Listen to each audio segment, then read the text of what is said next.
Boa noite, irmãos. A paz de Cristo Jesus sobre todos e todas que estão aqui nessa noite. Amém? Que bom estarmos reunidos em mais um domingo, primeiro dia da semana, para juntos bendizermos o nome daquele que é digno de toda honra, toda glória e de todo louvor de nossas bocas, mas também que sai do nosso coração. Hoje ainda, amados irmãos, vamos ficar no intervalo da série, né, Adrian, sobre o livro de Atos dos Apóstolos. Semana passada nós já tivemos uma mensagem temática a respeito da ressurreição, em alusão à Páscoa. Hoje eu também vou trazer uma mensagem temática e nós vamos falar sobre a missão do discípulo. Para isso nós vamos ler o Evangelho de Mateus, no capítulo 5, do verso 13 até o verso 16. Mateus, capítulo 5, versículo 13 até o versículo 16. Para os irmãos que quiserem achar no seu aplicativo, na sua Bíblia, para os que não têm, podem acompanhar aqui.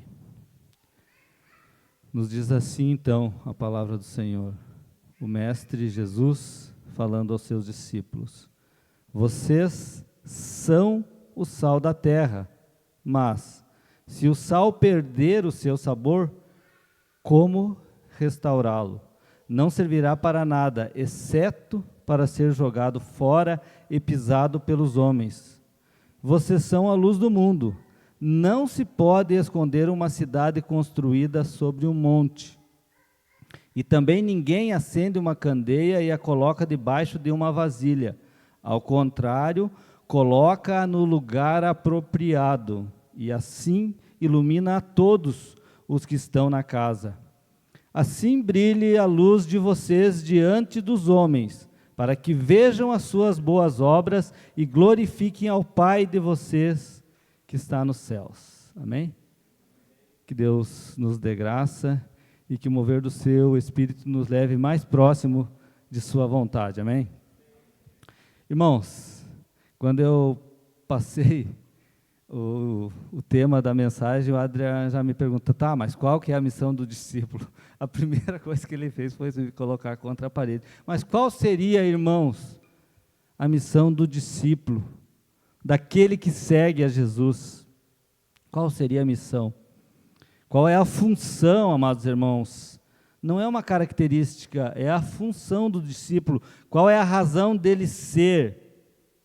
Não é só o que ele faz, é também o que ele faz, mas qual é a razão de ele ser? Qual é a razão de estarmos aqui ainda como igreja?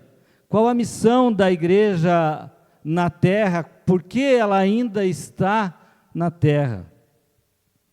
Alguns diriam que são para encher igrejas, templos, enfim, outros estão por aí conquistando bens materiais em nome do Mestre. Vencer o Islã hoje é a religião que mais cresce no mundo. O cristianismo ainda está no topo, mas cresce menos. O Islã logo ultrapassa o cristianismo, então nós temos que vencer o cristianismo. Ou seria tomar as nações, enfim, conjugar verbos de vitória. Nós estamos aqui para vencer, para tomar posse, para conquistar, para ganhar mais, para prosperar mais. Será que é esse? Será que seria essa a missão, a razão de ser de um discípulo? Eu acho que não. E é o que nós vamos ver nessa noite. Então, a partir do verso 1, Jesus ele se afasta um pouco. Do verso 1 do capítulo 5, nós vemos que há uma grande multidão e Jesus está no monte e ele sobe um pouquinho mais, ele se afasta da multidão e se aproxima dele os seus discípulos. E então ele começa a falar a respeito das bem-aventuranças, do porquê, de qual a razão dos seus discípulos serem bem-aventurados, ou mais do que felizes, ou alegres em toda e qualquer circunstância. Bênçãos estão ali, mas hoje nós não vamos falar sobre isso.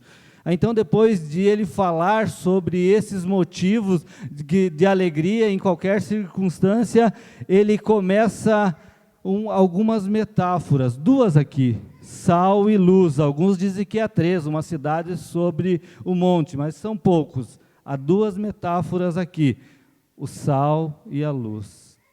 Essas 2 pequenas comparações descrevem a função, descrevem a missão, o porquê de existir o discípulo, do porquê existir a igreja, do porquê eu e você estarmos aqui na fé e vida, do porquê aqueles primeiros apóstolos aqui estavam se formando, os primeiros 12, depois eles crescem para 70, aí depois chega a 120, e nós estamos acompanhando em Atos o crescimento desse número de cristãos, desse número de discípulos, já sobe para 5.000, isso é em Jerusalém, amados irmãos.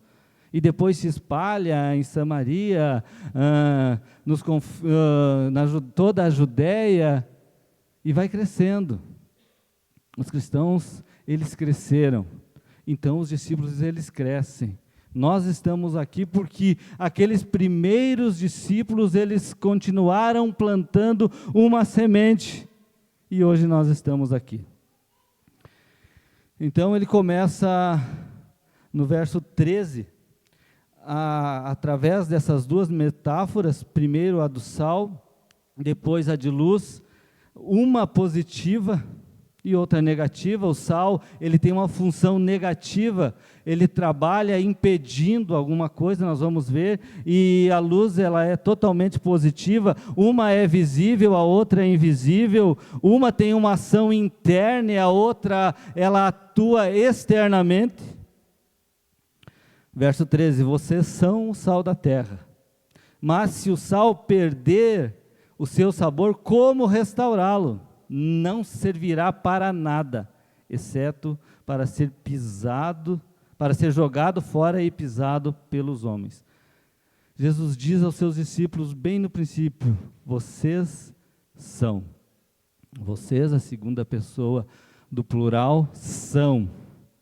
Está no presente do indicativo. Jesus está afirmando, não há possibilidade de você decidir. Se você está aqui, você é um discípulo. Se você realmente segue a Jesus, você é um discípulo. E você, sendo um discípulo, você é sal da terra.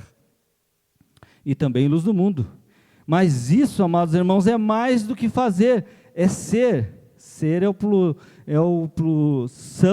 plural de ser. Você é algo que está na nossa, deve estar na nossa natureza.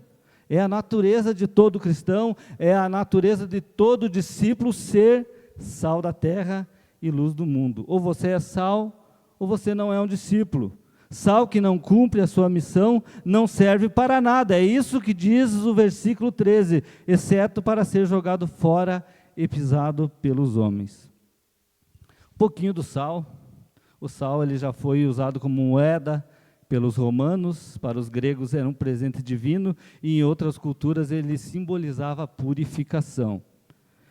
Mas aqui, amados irmãos, nesse texto em particular, o que Mateus está tentando nos apresentar era algo que significava para eles na época. Nessa época, o sal tinha uma dupla aptidão ou missão. O sal, ele tinha a primeira função de dar sabor aos alimentos, de temperar. O sal, na medida certa, ele traz sabor à comida, traz gosto. As pessoas não dizem, mas ele, veja assim, as pessoas não dizem, nossa, que churrasco, que o sal está tão gostoso, que sal gostoso do churrasco, que sal gostoso da massa. Não, eles dizem, que churrasco gostoso. Que pizza gostosa, que massa gostosa, que arroz com galinha gostoso, né, seu Elci? Nós tivemos aqui um tempo abençoado nessa última terça, foi um dos PGs melhores, parece, foi muito bom, desde a comida. O mestre de cozinha ali, o seu Elci, e o auxiliar, o Marcos, prepararam uma comida ótima para nós. E houve o teste do sal, alguns não sabem que estavam ali, né, seu Elci? Eu vi o senhor se mandando o Marcos experimenta, e o Marcos botando sal, eu digo, meu Deus, Daí, dali a pouco, manda outro experimentar. Lava a colher, manda o Fabiano. Eu experimentei. Eu não como com muito sal. Eu disse, para mim tá bom, mas os outros vão reclamar. Aí o Miro tirou a teima, né, Miro? O Miro disse, não, o Fabiano está com razão, está fraco. Mais 2, 3 colheres de sal. Uma panela grande. Ninguém, irmão, sentiu o sal, ninguém reclamou que estava com sal demais e nem de menos. Ninguém reclamou que havia falta de sal. Todo mundo comeu, agradeceu e feliz porque estava bom, mas ninguém lembrou do sal. Por quê? Porque o sal ele passa despercebido. Mas ele está ali, amados irmãos. O sal está ali, mas ninguém vê. Ele cumpre a sua missão, ele dá sabor ao alimento, mas ninguém o vê. A segunda aptidão do sal, ele serve como um conservante, principalmente nos tempos antigos, mas ainda hoje, na nossa época, no Nordeste, a carne seca, aqui no Rio Grande do Sul, o charque, principalmente mais na fronteira, mais no sul, mas ele ainda é usado. Então se conserva no salame, enfim, o sal é um conservante mais antigo que existe, mas na época não havia geladeira. Carneava uma res, carneava um boi, você tinha que conservar aquela carne, não podia comer tudo, então se usava o sal. Era geladeira naquela época, tipo isso, não gelava nada, mas conservava os alimentos. Jesus estava dizendo que os seus discípulos conservariam essa terra. Vocês são o sal da terra. Do quê? Da deterioração. Sim, que está por vir sobre essa terra, mas que já está acontecendo. Aí fora, amados irmãos, o que prevalece é uma deterioração moral e espiritual. E os discípulos, a igreja, eles servem para conservar essa terra. Eles são aquela ação negativa, eles impedem que esse mundo apodreça. É isso que nós somos essa barreira contra a piora das coisas aí fora. John Stott tem uma frase, nada, virou um texto, mas é muito interessante, acho que tu coloca ali, Ricardo, que nos diz assim, John Stott é um pastor anglicano, morreu já, mas um homem muito inteligente, e ele deixou vários livros escritos, e esse texto aqui está na internet, quem quiser procurar pode ver. Ele diz assim, os cristãos foram colocados por Deus numa sociedade secular, para quê? Para retardar este processo. Deus pretende que penetremos no mundo. O sal cristão não tem nada de ficar aconchegado em elegantes e pequenas dispensas eclesiásticas. Nosso papel é o de sermos esfregados na comunidade secular, como o sal é esfregado na carne. Para quê? Para impedir que apodreça. Somos sal da terra, amém, irmãos? É na terra. Tem gente que quer ser crente na igreja, tem gente que quer ser cristão na comunidade, quer ser discípulo aos olhos da comunidade, mas lá fora é uma vida secular. Não, o discípulo ele só é sal lá fora. É lá fora. É lá fora que tem a ação. É claro, amados irmãos, que são comunidades diferentes. A igreja é um tipo de comunidade, o mundo é outra. E eles são opostos, eles trabalham por causas diferentes. É claro também que há a graça de Deus lá fora, há coisas boas lá fora. Mas a tendência é que essas coisas boas diminuam e as coisas ruins aumentem. E nós somos o sal. Nós estamos lá para dar sabor em um mundo sem sabor e preservar esse mundo da deterioração. É na terra, em uma sociedade com padrões, irmãos, tão baixos, que nós somos enviados para demonstrar valores morais altos, que não são os nossos, eles são de Deus. E como isso? Pela verdade da palavra de Deus e pela verdade do Evangelho. Assim o sal, ele só consegue cumprir a sua missão se conservar, Se nós não formos essa barreira contra essa deterioração moral e espiritual, nós não estamos sendo sal. O cristão, o discípulo de Jesus, só consegue cumprir a sua missão inserido, ele tem que estar lá. João, capítulo 17, verso 15 a 19, eu vou ler só esse texto, eu não vou ler muito texto para não cansar os irmãos. Mas esse é importante que nós leiamos, porque é uma oração de Jesus que ele faz exclusiva só pelos seus discípulos. Ele não ora por aqueles aqui que não foram salvos, ele não ora pelo mundo, aqui ele está orando por aqueles que o seguem. Ainda o verso 9 do capítulo 17 do Evangelho de João diz: eu rogo por eles, não estou rogando pelo mundo, mas por aqueles que me deste, pois são teus. E então, a partir do verso 15, ele diz: não rogo que os tires do mundo, mas que os protejas do maligno. Eles não são do mundo, como eu também não sou. Santifica-os na verdade, a tua palavra é a verdade. Assim como me enviaste ao mundo, eu os enviei ao mundo. E em favor deles eu me santifico, para quê? Para que eles sejam santificados pela verdade, que é a palavra de Deus. Então, amados irmãos, alienação não deve, amados irmãos, ser uma conduta do cristão. Alienação não deve ser a conduta de um discípulo. Nós não somos chamados para uma vida monástica, onde o nosso cristianismo é secreto. Nós vivemos ainda em um país livre e nós temos liberdade de expressão, de manifestação, de pregar o Evangelho. E também de participar, amados irmãos. Como eu disse, há muita coisa boa no mundo. Não, mas eu sou crente, eu não vou nesse lugar.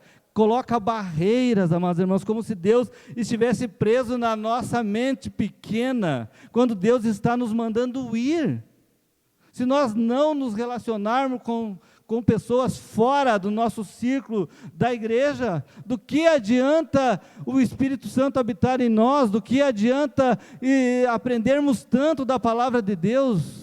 Domingo após domingo, o pastor está nos instruindo, expondo a palavra do Senhor, e nós estamos aprendendo para quê? Para vivermos dentro de nossas casas, ou curtirmos aqui com os irmãos? Não, é para estarmos lá fora. Somos chamados para sermos inseridos em um mundo em decomposição, fazendo parte de todos os segmentos da sociedade. Veja bem, irmãos, Deus, Ele não está restrito àquilo que nós pensamos. Ele quer que a igreja, amados irmãos, esteja em todas as áreas. Eu não sei enumerar as infinitas áreas aonde nós podíamos estar, mas quem sabe nas artes, ciências, filosofias, política, música, as mais variadas profissões. Não há limite para a atuação do sal, que é o discípulo. Nós devemos estar lá, mas como presença fiel à palavra de Deus, fiel à verdade, sem se contaminar, lembrando que o sal ele tem valor se ele for puro. Nós temos que estar lá com pureza, mas não há limite, amados irmãos, não há, nós temos que estar lá. Nós somos a única voz que pode se levantar contra, amados, esses padrões morais. Porque há pessoas boas lá fora, e eles vão ir contra algumas coisas que estão erradas no mundo, muita coisa errada lá fora. E daí, muita gente que não é crente, tem aparência de crente e vai ir contra, mas eles não vão ir contra tudo, eles vão até uma altura. Nós não, nós temos que ir até o fim em defesa do Evangelho e da palavra de Deus. Sempre com equilíbrio, amados irmãos, sempre com equilíbrio. É isso que nos falta, a temperança, às vezes. Essa virtude do fruto do Espírito, às vezes, nos falta. Porque ou nós somos de menos sal, ou somos sal demais. A gente, às vezes, não quer manifestar, não quer fazer uma defesa da verdade, ou não quer pregar o Evangelho a quem precisa, está precisando ouvir, enquanto essas pessoas, elas estão perecendo. Mas, por outro lado, às vezes a gente é salgado demais, a gente é contra tudo, a gente é contra todos, parece que estamos em uma guerra contra as pessoas, e nós não estamos em guerra contra humano nenhum, nós estamos em guerra da verdade contra a mentira, do bem contra o mal. Você não precisa se fazer inimigo de ninguém. Ah, mas ele não gosta de mim, ele é um profano. Mas quem sabe ele seja o próximo irmão a sentar em um banco da comunidade. E é assim, amados irmãos. Então, o sal está relacionado a um zelo investido contra essa decadência moral, enfim, e é combater o mal com o bem, combater a propagação, porque o mal está crescendo com a propagação do bem, e proclamar o Evangelho. Ah, mas pregar o Evangelho é missão do pastor, é do Adriano. Não, pregar o Evangelho é missão de todo o discípulo e de todo o cristão, de toda a igreja. A igreja é enviada ao mundo, não são só os pastores, somos nós. O sal, ele tem que levar o Evangelho. Ah, mas eu não entendi o Evangelho ainda, então está na hora de entender.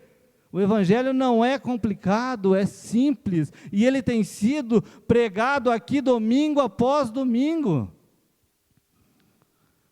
Pregue o Evangelho, leia a Escritura, leve o Evangelho aonde você for, na escola, no trabalho, na reunião com os teus amigos. Ah, vai sair com os amigos? Sai.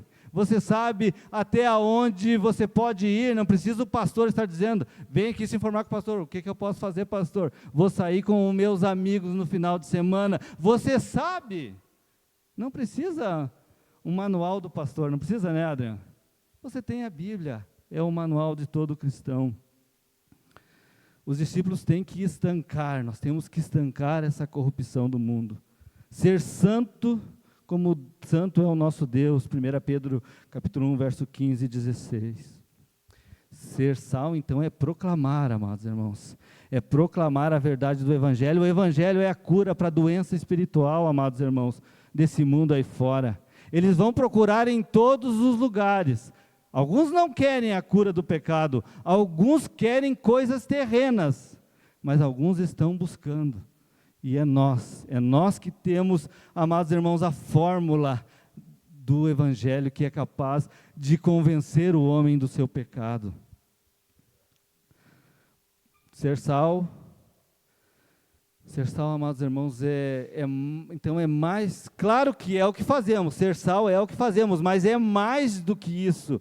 Porque se fosse só o que fazemos, nós fazemos quando queremos. E o problema é querer fazer. Então o sal é o que somos. Essa deve ser a nossa forma de viver, de ver o mundo, de ver as coisas boas que há no mundo, de identificar as coisas ruins, de saber quando se posicionar. Ser sal, amados irmãos, é a nossa essência, é algo que está em todo aquele que nasceu de novo, é a nossa forma, amados irmãos, de refletir, através sim da prática, mas de refletir, amados irmãos, a nossa essência em primeiro lugar. É somente, amados irmãos, a igreja, os discípulos de Jesus, que têm essa propriedade para retardar essa deterioração. Há uma segunda metáfora. A segunda metáfora é a luz.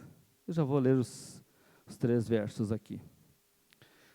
Verso 14, 15 e 16 de Mateus 5. Vocês são a luz do mundo. Não se pode esconder uma cidade construída sobre um monte.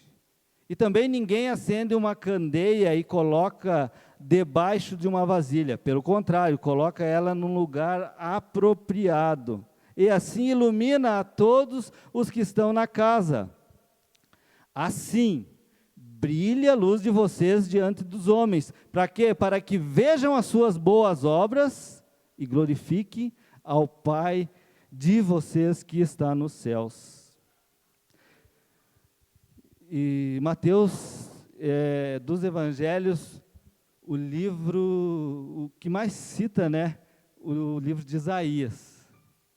E em Isaías, capítulo 60, verso 1 ao verso 3, diz que, nós não vamos ler também, que a luz da sua glória atrai todas as nações, é uma promessa, que a luz A luz da sua glória, da glória de Deus, atrairia, uma promessa do Antigo Testamento, todas as nações, porque até ali quem era defensor da luz de Deus era o povo judeu, mas já havia uma promessa que essa luz se espalharia por todas as nações. Aí Jesus diz em João capítulo 8, 12, ele declara: eu sou a luz do mundo, quem me segue nunca andará em trevas, mas terá a luz da vida. Agora o mestre, ele compartilha com seus discípulos um atributo dele, uma virtude dele, que é ser luz. Vocês são luz do mundo, igreja. Irmãos, nós somos a luz do mundo. E qual a função? Qual a função da luz? Qual é a missão da luz? Quem aqui, amados irmãos, já não teve medo do escuro? Alguns ainda têm, né? Um dia que conheceram minha mãe, a história que ela sempre conta, eu não acredito, é que eu tinha muito medo do escuro.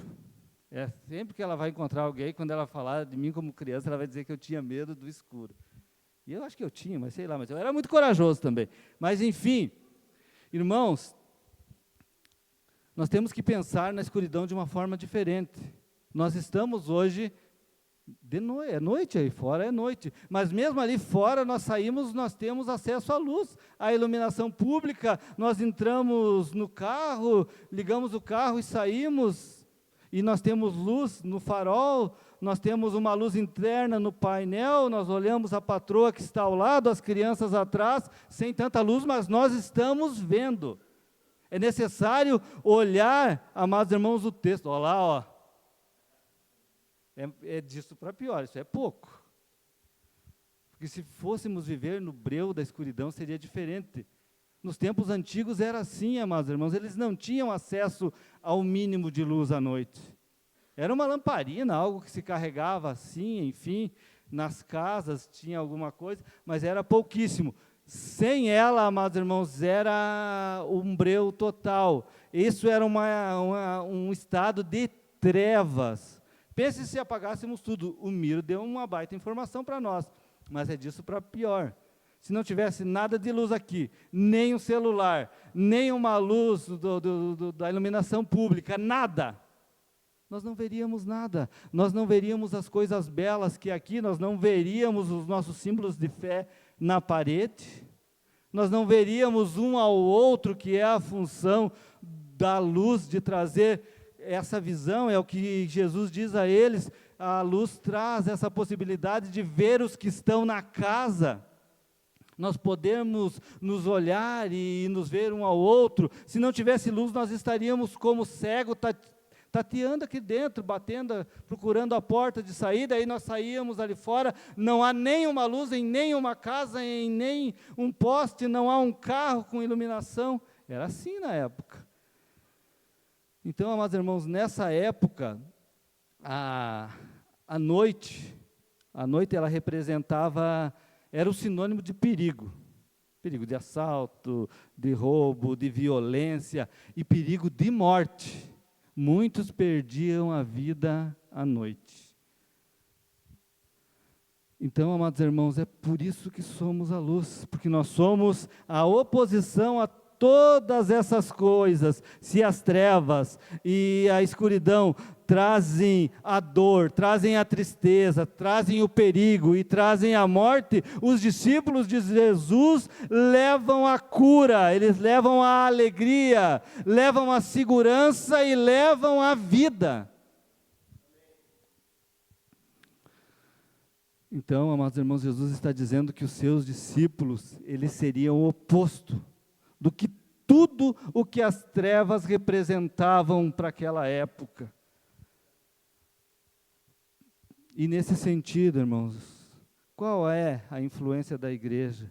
Nesse caso, qual seria, amados irmãos, essa positiva ação da igreja lá fora?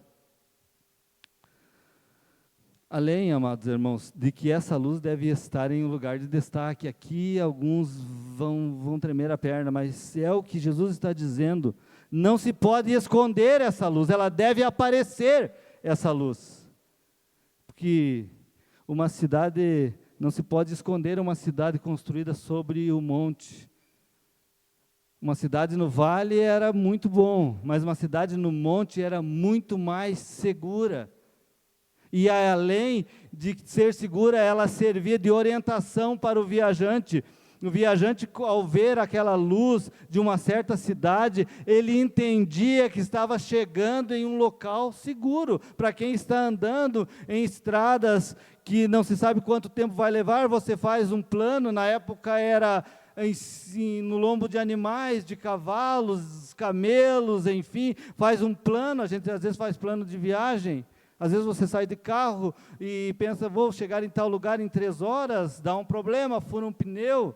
Você tem que ficar no meio do caminho, arrumar. Você quer chegar às 5, você chega às 7. O viajante fazia uma programação de viagem, ele queria chegar antes da noite. Mas a noite chegava antes. Por algum motivo ele se atrasava. E ele caminhava com medo do assalto, medo da dor, medo de perder a vida. Mas quando ele via a cidade sobre o monte, começava a se alegrar, começava a trazer segurança até que ele entrasse nessa cidade. Então nós somos como uma cidade, você é como, eu não sou uma cidade, nós somos os discípulos, não é um discípulo, nós somos uma cidade sobre o monte. O grupo de discípulos, o grupo de cristãos, a igreja, o Adrian já falou várias vezes, não existe, amados irmãos, o lobo solitário, não existe. Eu sou a luz, não, nós somos a luz aqui. Quem é a luz sozinho é só Jesus, eu e você só em grupo. Por isso que Jesus diz, vocês são, no plural, na segunda pessoa do plural. A igreja é em conjunto, nós somos uma cidade. E não vamos falar de cidade aqui, senão nós vamos virar a noite, mas somos a cidade segura para um mundo perdido. E também ninguém acende uma candeia, uma lâmpada, digamos assim, uma lanterna e coloca, era uma lamparina, mas hoje seria uma lanterna, coloca debaixo de uma vasilha, de uma bacia. Você tem uma luz, não há iluminação nenhuma, mas você tem uma luz, uma lanterna, mas você coloca ela no chão e tampa ela com uma bacia. Do que adianta? Essa luz, ela deve aparecer, ela deve estar em um lugar apropriado. Mas não é para ser vista, irmãos. Nós falamos e falamos de luz, mas ninguém vai ficar olhando para essa luz aqui. Mas nós olhamos para o símbolo de fé, nós olhamos para o irmão que está ao nosso lado, nós olhamos para o pregador, eu olho para você. Por quê? Porque a luz está ali, mas nós não precisamos nem lembrar dela, ela é visível, nós sabemos, mas ela não nos chama a atenção. Quem sabe um lustre chamasse a atenção, mas uma luz, uma lâmpada em si, ela não vai chamar a atenção. Nós estamos aqui, temos que ser vistos, mas a atenção não deve ser chamada para mim, chamada para nós. Não é essa a função da luz. É tipo o saleiro. O que adianta o sal estar dentro do saleiro? Ele não tem utilidade, ele só tem utilidade quando ele está jogado à carne. Assim é a luz, ela só tem utilidade se ela está no lugar certo e fazendo aquilo que ela foi criada para fazer. Então, amados irmãos, não chamamos a atenção para nós, mas essa luz, ela chama a atenção do mundo. Os discípulos, amados irmãos, a igreja está aqui para mostrar aquilo que há de mais belo, mas como é que as pessoas vão ver se nós não dissermos o que há de mais belo? Porque falar do que está ruim e falar do que deu errado e do que está errado, todo mundo é especialista em falar, mas nós devemos mostrar o que há de bom, não naquilo que eu gosto, não naquilo que eu faço, mas naquilo que o outro faz, seja a área que ele estiver, a música, a arte, enfim, não vou falar de política aqui, porque bonito é pouco, mas deve ter, música, arte, esporte, todas as profissões há algo de bom, e nós devemos identificar isso e valorizar isso. Ser luz é fazer o que é bom, o que é belo. E sim, ser luz apresenta as nossas obras. Tá, mas por que eu preciso mostrar as minhas obras? Você não precisa mostrar, você precisa ser luz, e esse ato de ser, essa essência de ser luz, vai fazer com que você faça boas obras, e fazendo boas obras, você não chama a atenção para si, não, você chama a atenção para Deus, para Jesus.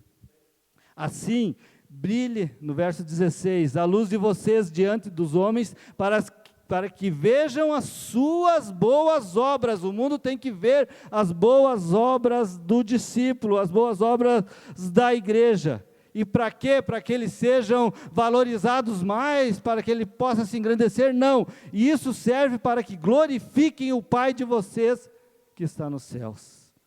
Amém? Essas boas obras, elas não servem para chamar a atenção para nós, deve ser algo natural de todos nós. São virtudes, amados irmãos, do fruto do Espírito, lá em Gálatas capítulo 5, verso 23, o Espírito, amados irmãos, ele produz esses frutos, eles não são nossos, nós vivemos eles e nós desenvolvemos eles, mas eles são plantados em nós por Deus. E aqui, amados irmãos, nós já vamos encerrar, fazer uma aplicação rápida, mas lembrando disso, qual é a nossa missão de ser sal e luz? A missão primordial é que produza glória a Deus. É por isso que a igreja tem que ser luz, ela tem que produzir boas obras, é por isso que a igreja tem que ser sal, ela tem que pregar o evangelho, ela tem que proclamar a verdade, proclamar a palavra de Deus, ela tem que ser uma barreira contra o que há de injustiça, de mal, de feio, de errado, de pecado. Não porque nós somos melhores, mas porque a missão do discípulo em primeiro lugar é glorificar a Deus. Mas, irmãos, ser sal e luz, eu já disse, é mais do que o que fazemos. Ser sal e luz é mais do que aquilo que fazemos, é o que somos. É a minha essência, é a tua essência. Ser luz é isso, é a nossa essência. Essa é a nossa missão.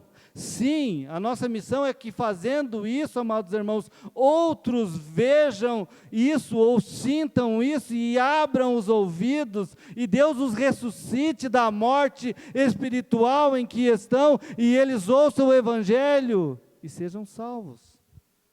Não há como, amados irmãos, o salvo, o escolhido, ser salvo se ele não ouvir o evangelho, não é, Adriano? Vai chegar o ponto que o escolhido, ele vai ouvir o evangelho e vai ser salvo.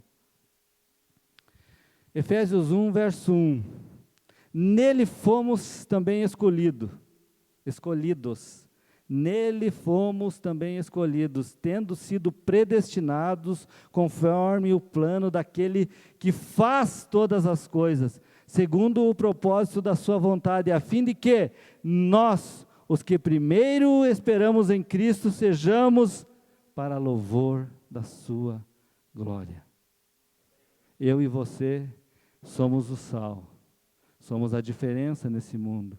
Eu e você somos a luz, que traz clareza, que mostra as coisas belas, que faz com que as pessoas entendam o quanto Deus é bom, e elas veem as nossas obras, mas elas não veem que nós somos bons, elas veem que bom é o nosso Pai que está nos céus.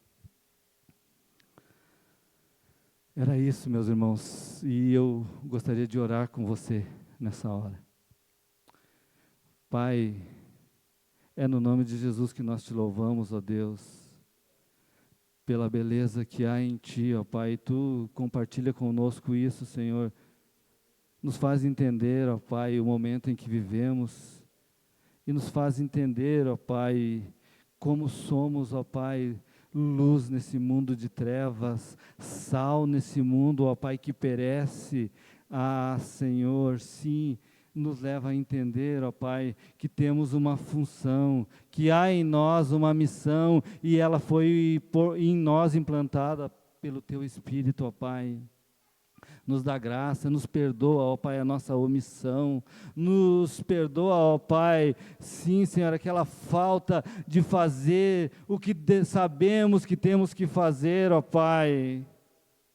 Converte mais os nossos corações, abre os nossos olhos em todo o momento, todos os dias, ó Pai. Nos faz ver, ó Pai, que Tu nos colocou, Senhor, cada um em um lugar, para que nesse lugar nós fôssemos os Teus representantes, e que lá, ó Pai, brilhe a luz, Senhor, que há em Ti, através de nós, e que as pessoas vejam Deus através das nossas palavras, atitudes, maneiras de agir. Pai, obrigado, Senhor, que Tu nos deu esse privilégio de participar, ó Pai, deste trabalho, ó Pai, que é Tua missão. Sim, Senhor, Tu nos colocou neste trabalho, ó Pai, que nós consigamos caminhar nele, desenvolver ele, ó Pai, pela Tua misericórdia. Pai, em nome de Jesus, nós Te agradecemos. Amém.